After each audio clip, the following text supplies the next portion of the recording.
آج اے نوجوانوں، اگر تم کسی اور کے فین ہو، کسی اور کے پیروکار ہو، کسی اور کے متبع ہو، تو تمہارے لیے تمہاری زندگی مبارک۔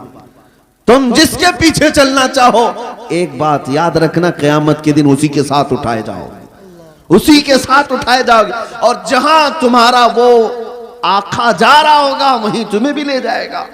لیکن الحمدللہ مجھے اس بات پر فخر ہے، میں اکثر نوجوانوں سے یہ کہتا ہوں کہ ایک کام کرتے ہیں، تم بار بار ہمارے سمجھانے سے آتے نہیں، کبھی تم اخلاق رسول کو ہلکے میں لے لیتے ہو، سنتوں کو ہلکے میں لے لیتے ہو، اسلامی زندگی کو عیب سمجھنے لگ جاتے ہو۔ ان نوجوانوں سے میں کہتا ہوں چلو ٹھیک ہے، میں اور تم مل کر ایک کام کرتے ہیں، میں اور تم مل کر ایک کام کرتے ہیں۔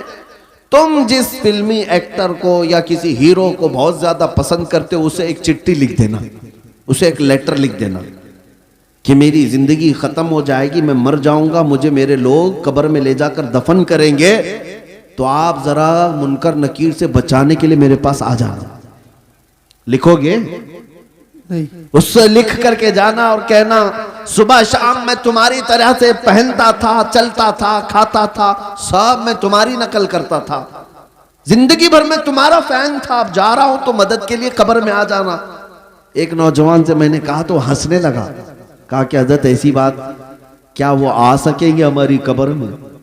کہا تجھے نہیں معلوم، جب تجھے اتنا معلوم ہے کہ وہ نہ آئے گا نہ مدد کرے گا، لیکن میں اپنی بات ضرور کہوں گا، تجھے میں نے چٹھی لکھنے کے لیے اس کو کہا، میں اپنے نبی پاک کو لکھ کر جاتا ہوں، سبحان یا رسول اللہ، میں آپ کی ہر ادا پر عمل کرنے کی کوشش کرتا تھا، آپ کی طرح کھانے کی کوشش کرتا رہا، سنتوں پر عمل کی کوشش کرتا رہا، اب میں جب دنیا سے جا رہا ہوں تو اے رسول مختار صلی اللہ تعالیٰ علیہ وسلم آپ تشریف لے آنا۔ اے نوجوانوں مجھے بتاؤ، کیا نبی پاک کو اگر کوئی دنیا میں یہ بول کر جائے تو اللہ کے نبی قبر میں آئیں گے کہ نہیں آئیں گے؟ بے شک، بلکہ حضور تاج الشریعہ نے لکھ بھی دیا، یہ تو میں مثال دے رہا تھا آپ کو، حضور تاج الشریعہ نے لکھ بھی دیا اور اپنے نبی سے یہ کہہ کر کے بھی گئے، یا رسول اللہ میں مروں تو میرے آقا، یہ ملائکہ سے کہنا، میں مروں تو میرے آقا، یہ ملائکہ سے کہنا، اسے کوئی مت جگانا، ابھی آنکھ لگ گئی۔ سبحان، نعرہ تکبیر، نعرہ رسالت، مسلک اعلی حضرت، بستی بستی قریہ قریہ، بستی بستی قریہ قریہ، بستی بستی قریہ قریہ، نعرہ تکبیر، نعرہ رسالت۔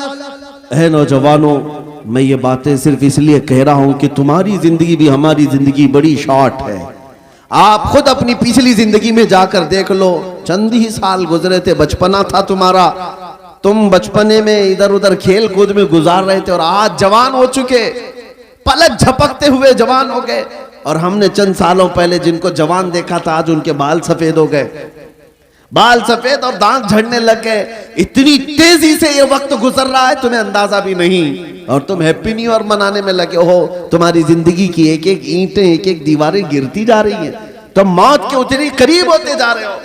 لہٰذا میرے عزیزوں، ایک وقت ایسا آئے گا، ایک وقت ایسا آئے گا، تم چاہو گے ہزار کہ میں ایک سجدہ کر لوں اللہ کی بارگاہ، لیکن تم کر نہیں سکو گے، وہ سکرات کا وقت ہوگا، نزا کا وقت ہوگا، تمہارا سر پہاڑ کی طرح بھاری ہو چکا ہوگا، نہیں اٹھا سکو گے، اٹھا نہیں سکو گے، لیکن اس دن شدت سے تم خواہش کر رہے ہوگے، اے اللہ سر اٹھانے کی طاقت دے دے، ایک بار میں تجھے سجدہ کر لوں۔ نہ سجدہ کرنے کی طاقت آئے گی، نہ تمہاری زبان ہل پائے گی کہ اللہ کا ذکر کروں یا توبہ کر لوں۔ آج تمہیں اندازہ نہیں، اللہ نے سر سلامت رکھا ہے، جھکاتے نہیں اس کی بارگاہ میں، زبان سلامت رکھا ہے، ذکر کرتے نہیں اس کا، گانے تو نہ جانے کتنے بچوں کو یاد ہو گئے، میرے مصطفیٰ کی چند حدیثیں کیوں نہیں یاد ہوئی، کتنے لوگوں کو فلموں کے ڈائلاگ یاد ہو گئے، قرآن کی چند آیتیں کیوں نہیں یاد ہوئی۔ اے میرے عزیزو، آج یہ معاشرے کو بدلنے کی ضرورت ہے، ہم نبی پاک صلی اللہ تعالیٰ علیہ وسلم کی امانت ہے، نبی پاک کی وفاداری میں ہی جئیں گے انشاءاللہ۔ آج دیکھ نہیں رہے آپ حالات کس قدر خراب ہیں، دشمن کیا کیا منصوبے بنا رہا ہے، وہ تمہاری نہ داڑھی کو پسند کر رہا ہے، نہ تمہاری ٹوپی کو، نہ تمہارے مسجدوں کے مینار کو، نہ تمہاری نمازوں کو، نہ تمہارے محراب کو، نہ تمہارے قرآن کو، کسی چیز کو پسند کرنے کو تیار نہیں۔ ویسے بھی یہ جلا ہوا دشمن، اسے ہماری ہر چیز کڑتی ہے، جلتی ہے۔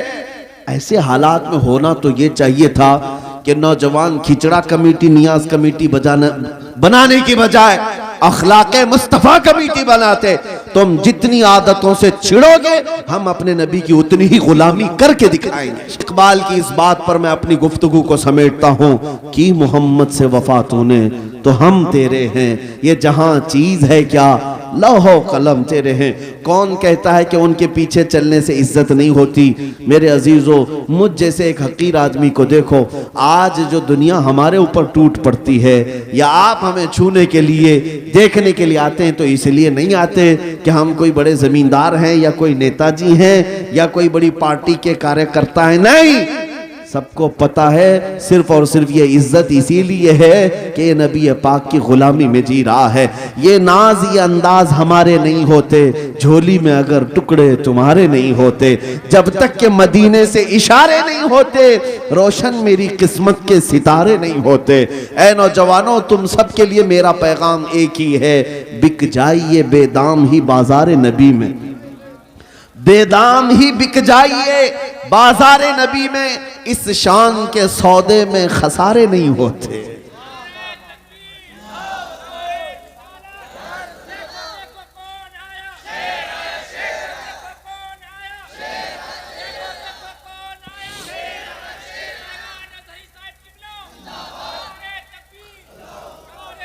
میری باتیں ہو سکتا ہے چند لوگوں کو کڑوی لگتی ہیں، میرے عزیزوں، بخار کی دوا کڑوی ہوتی ہے، نگل جاؤ گے تو جلدی شفا یابی بھی ہے۔ ہاں، میری باتوں کا برا نہ مانو، لیکن اگر میں نے کہیں آپ کے اوپر سخت جملے رکھے ہیں تو صرف اور صرف اس لیے کہ یہ میرا درد ہے۔ تم میرے مصطفیٰ کے غلام ہو، اگر میں تمہیں نہ بولوں تو کس کو بولوں؟ اگر تمہارے اندر اخلاق برے آتے ہیں تو تکلیف صرف ہمیں نہیں، رسول اللہ کو ہوتی ہے۔ کب تک میرے نبی پاک کو تکلیف پہنچاؤ گے؟ اللہ کے نبی تو یہ فرماتے ہیں کہ اگر تمہارے تلووں میں کانٹا بھی چبھے تو اس کا درد مجھے ہوتا ہے، میرے آقا فرماتے ہیں۔ اور جب تم کسی شراب کے اڈے پر بیٹھے ہو، جب تمہارے ہاتھوں میں تاش کے پتے آئے، جب تمہاری زبان نشہ کر رہی ہو، تو میرے مصطفیٰ تمہیں دیکھ کر کیا محسوس کر رہے ہوں گے؟ میرے آقا صلی اللہ تعالی علیہ وسلم جب تمہاری طرف نظر فرمائیں گے تو ان پر کیا گزرے گی؟ کم سے کم میرے نبی کا خیال کرو۔ حضور پاک کے لیے میں اتنی باتیں کر رہا ہوں، باقی میرا کیا رشتہ ہے آپ سے؟ میں کون ہوتا ہوں تمہیں ڈانٹنے والا؟ میں کون ہوتا ہوں تمہارے درمیان چلانے والا؟ صرف اس لیے کہ میرے آقا صلی اللہ تعالی علیہ وسلم کو ہم راحت اور سکون کی خبریں تو پہنچا سکے۔ حضور نے فرمایا ہر جمعرات کو میری پوری امت کے اعمال فرشتے میرے پاس پیش کرتے ہیں، میں سب کے اعمال دیکھتا ہوں، ہفتہ بھر تم نے کیا کیا حضور سنتے ہیں، فرشتے ساری باتیں لے جا کر پہنچاتے ہیں ہر ہفتے۔ کبھی احساس ہوا کہ ہر جمعرات کو ہمارے کون سے اعمال حضور کے پاس گئے ہوں گے؟